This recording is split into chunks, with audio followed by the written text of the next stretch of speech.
welcome to Homestead Diary. My husband usually does these videos when he's driving, and I haven't really done one yet. But here we go.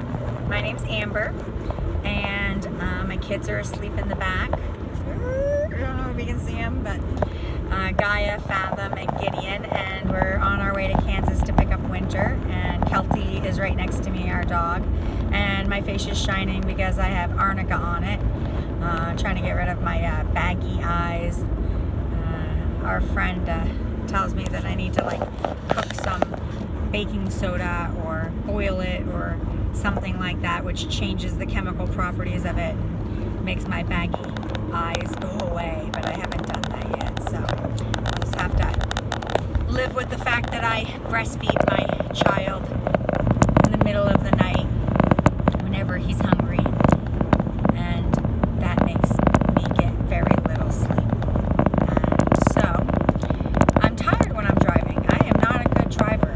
I am not. But I will not fall asleep with my children. So I was listening to a Olive Tree Church or Olive Tree Org, one of the radio stations, and a guy named Carrie, and there's this video, I guess, that's out, which I haven't seen. It's called Enemies Within the Church, and it made me think of something that my mom said to me. She said, Amber, you're an ecologist, you're a tree hugger, you're an environmentalist, you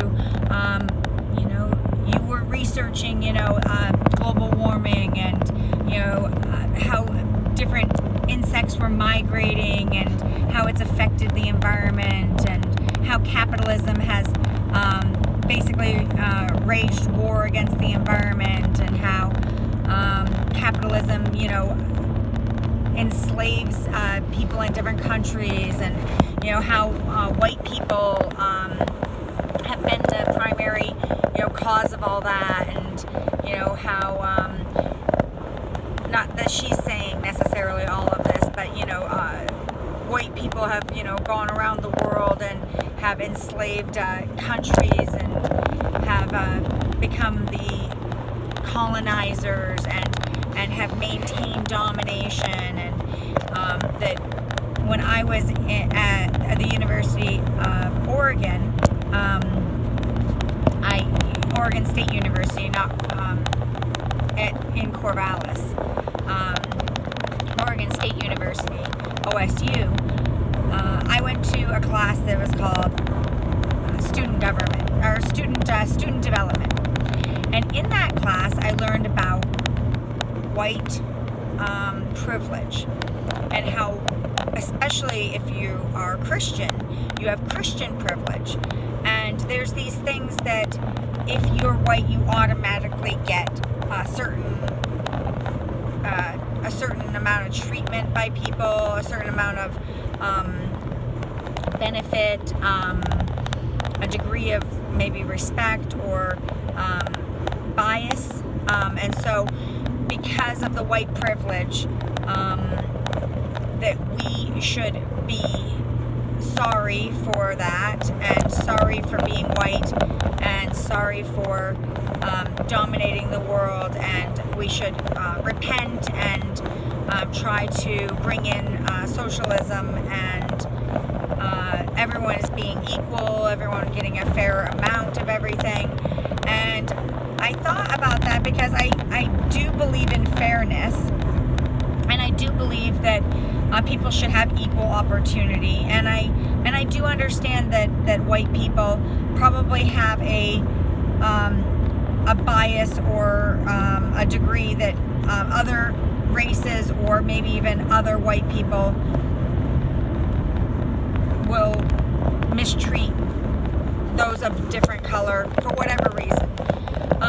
But now it's basically, we are trying to promote reverse racism, where we literally judge people by the color of their skin simply because they're white, then they have to be evil. And so I think that's called critical race theory, maybe, where we think that we're the critical race, or I don't really quite understand it, but we have dominated or something like that, and so because we are aggressive, or whatever, that there's this critical race theory basically stating that white people aren't all that in a bag of chocolates, which, I mean, I think everyone's just trying to survive, but maybe people throw around their color like, you can't treat me like that. Well, I don't think it has to do with because we're white, but it's just because you shouldn't be treating me like that, and maybe we defend ourselves more readily with a standard of how we think that we should be treated. Not we, like white people, but we, my family, and we, the way I'm raising my children, is that we wouldn't disrespect other people, and we wouldn't want to be disrespected. So everyone should be like that, no matter what their color is, no matter what their height or size or disposition even. I mean, but maybe people are saying that white people are more likely to stand up for themselves. I'm not quite sure. I don't think so.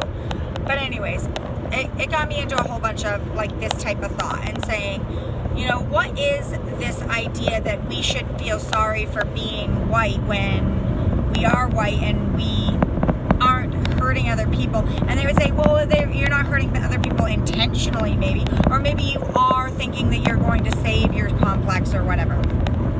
Anyways, it's just reverse racism as far as I can see it. So then I start thinking about socialism, like the idea that Marxism didn't, you know, do so well because, you know, people were taking the money and not giving it to the poor, and they were claiming that they were going to like help protect everyone, but then they really didn't. And that's Gideon waking up. Don't get mad at Gideon, he's just waking up. Hey.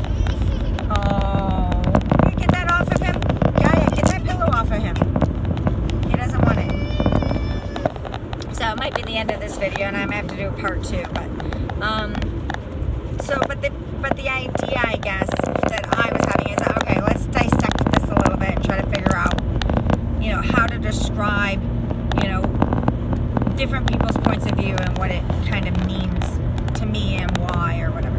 So I said, okay, we versus them, or like we versus I. And so a lot of people will say, well, you know, capitalism is all about I. It's all about what I can do for myself. It's about how I can get more and take more, and very selfish and that type of thing. But then we is we think about the community. It's communal. It's socialism. It's communism. It's trying to like say that everyone should have a chance and everyone should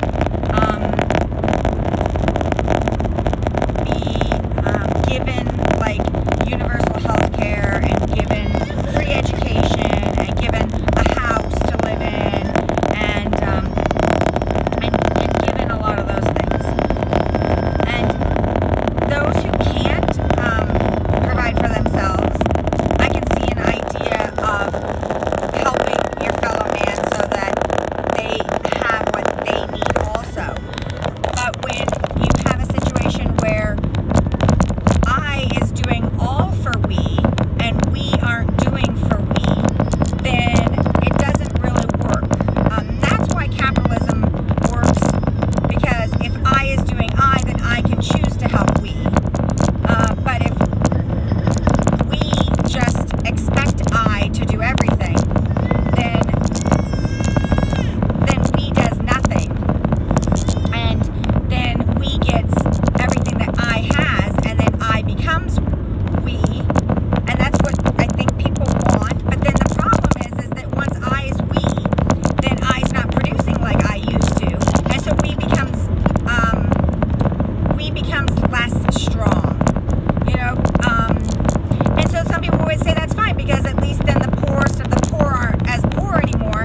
rules and regulations and control.